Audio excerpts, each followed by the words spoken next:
شروع میں مثلاً پختون رسالے میں جب مضمون چھپنے لگے تو بادشاہ خان نے کہا، ساتھیوں نے کہا کہ خواتین کے مسائل پر لکھیں، ہوں، اور خواتین کی تعلیم کے بغیر تو کوئی خاندان تعلیم یافتہ نہیں ہو سکتا۔ ہوں، تو لوگوں نے لکھنا شروع کیا، مردوں نے لکھا پہلے، پھر کہا گیا کہ خواتین میں سے جو لکھ سکتی ہیں ان کو لکھنا چاہیے۔ ہوں، لیکن شروع میں لوگ خائف تھے، تو خواتین اپنے نام سے نہیں لکھتی تھی، ہوں، فلاں کی بیوی یا فلاں ہوں، کی بہن یا فلاں کی بیٹی یا اس طرح سے لکھنا شروع کیا۔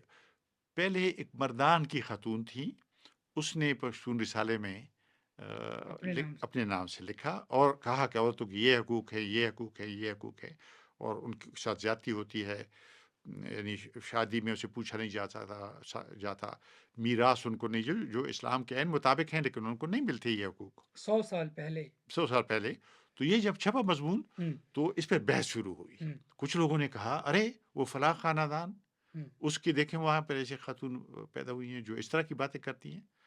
جب یہ بحث تھوڑی پھیل گئی، اس خاندان کے خلاف ایک طرح سے پروپیگنڈا شروع ہونے لگا، تو پھر باچا خان نے مداخلت کی۔ ہوں، انہوں نے کہا کہ دیکھیں آپ کیوں یہ بات کریں، یہ کیوں اس طرح کی باتیں کرتے ہیں اس خاندان کے خلاف، اس میں کیا برائی ہے، اس نے جو کہی ہے کیا غلط بات کہی ہے، عورتوں کے ساتھ زیادتی نہیں ہوتی، ہوں. ہوتی ہے، ہوتی ہیں، تو پھر ہمیں اعتراف کرنا چاہیے، اصلاح تو تب ہوگی جب ہم مانیں گے، جب ہم مطلب علاج تو تب کریں گے نا جب بیماری کے بارے میں بیماری کے بارے میں ہم کہیں گے۔ کیا. اور دوسری بات ہے کہ اپنے نام سے لکھی۔ اس نے کہا میں آپ سے ایک بات کرنا چاہتا ہوں۔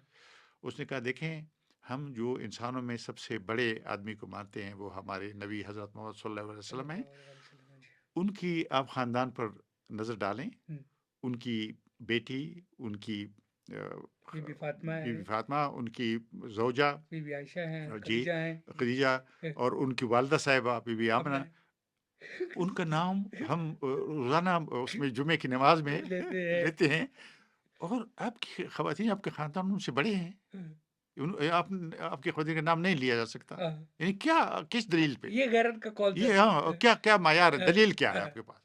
ظاہر ہے کسی کے پاس کوئی دلیل تو نہیں تھی، بالکل. یہ تو جہالت تھی جو رائج تھی شروع سے۔